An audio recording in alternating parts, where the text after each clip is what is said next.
Welcome you all on Thursday's episode with Sick Biker. Today I'm talking about 3 parts on our bikes which are way too light in my opinion. Too light, too fragile, too tiny, and that makes riding of the bike less enjoyable and maintaining the bike much more expensive. So let's move on to the list of those 3, and at the end I'm gonna tell you why the frame is not on my list. Part number 1, it's the disc brake rotor. Just look at it, there is way too little of a material. Those cutouts here are huge and we have actually more air than the actual material. Also look how thin it is. This is insanely thin disc brake rotor, and we pretty much don't have different options here. That creates 3 problems. Problem number 1, the less material, the worse heat transfer is. That means we're gonna have higher temperature on our tiny braking surface, and that will cause some other problems too. So problem number 2 will be that it's really easy to bend the rotor, and the rotor rubbing against the braking pads is super extremely common problem with pretty much any disc brakes, budget brakes, super light brakes.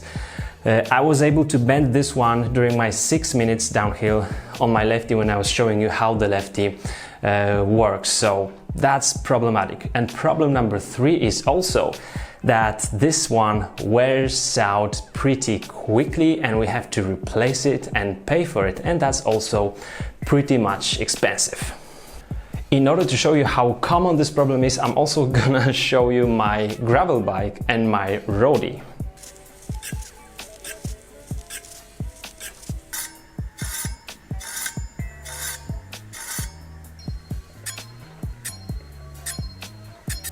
Yes, it is true that sometimes it is the hub which is not perfectly made, but even if the caliper is adjusted just as it should be, you're gonna still experience some rubbing because the brake rotor is just too thin.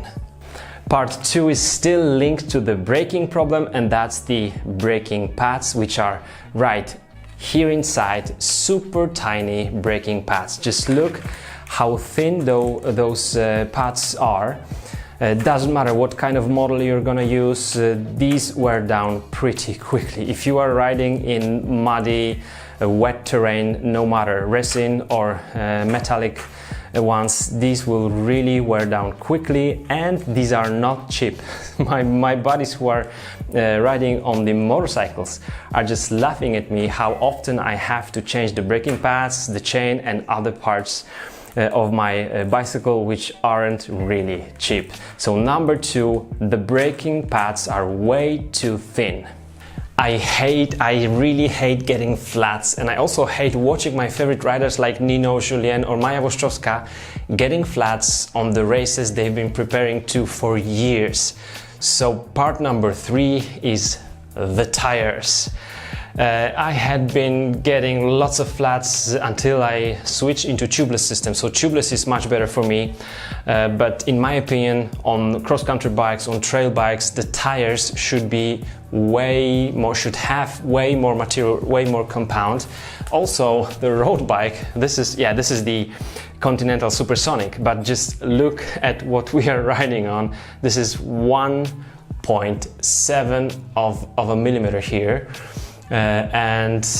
This one is almost new, so really having more material on the tire would be so much better, and it's not so easy to find the durable tire for your road bike.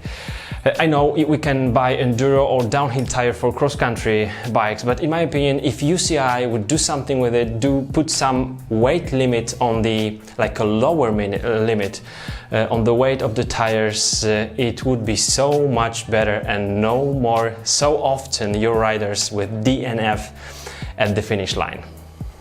That's it. Here is my experience with the bike parts that I'm spending too much money on and replacing too often, in my opinion, or have just regularly some problems with. Now, why didn't I put on the list the carbon frames? You are correct, the carbon frames in nowadays can be insanely light. This one weighs just around 1100 grams in large for 29er for extreme use in the cross-country racing, and it's still not the lightest one because the high modulus version will be even lighter. Well, I did not put it on the list because first off, I've been talking about the parts we pretty much don't have any other options with. We cannot buy thicker rotors or thicker braking pads because there's no such standard on the bikes. For the frames, you can buy steel, you can buy titanium, you can buy triple butted alloy, you can buy no butted alloy, you can buy different versions of carbon frames, and even with those extremely light frames, if it's high quality carbon and the best design made by some good manufacturer, not only Cannondale, many other brands also know how to do it well, in my opinion, you can just be racing on the frame and you can rely on it, but not on the tires maybe and the braking pads and the disc brake rotors. That's my opinion. What do you think about it? Put your comments just below the video. Which parts of the bikes are not really reliable in your opinion? Thanks for visiting my studio, and I'll see you on Saturday.